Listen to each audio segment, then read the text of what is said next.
ভাল্লুক ভাল্লুক চলো বন্ধুরা ভাল্লুক! দেখা যাক এরা কি ধরতে পারে কিনা কোনটা এর আসলে ভিতরে আসলে মানুষ কি আর কোনটা আছে? আসলে দেখা যাক প্রাণী। random মানুষরা ধরতে পারে কিনা। যে হ্যাঁ, 10 চলো সেকেন্ডের দেখা যাক। মধ্যে বলো এই অ্যানিমেলগুলোর মধ্যে কাকে তুমি রিলিজ করতে চাও। যদি সেটা মানুষ হয় আমি তোমাকে 10,000 দেব, আর ভুল হলে একটা বন্য প্রাণীকে বন্য রিলিজ করে প্রাণী ফেলবে। এটা কি সত্যি? গো! কোনটা কোনটা কোনটা কোনটা কুমির, গরু, উট না কুমির? গরু, কোনটা কোনটা গরিলা। গরিলা তুমি গরিলা বলছো, আসলে কি গরিলা? দেখা যাক চলো।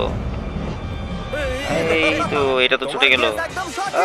সঠিক হয়েছে, সঠিক সঠিক গরিলাই, ধন্যবাদ। গরিলাই মানুষ।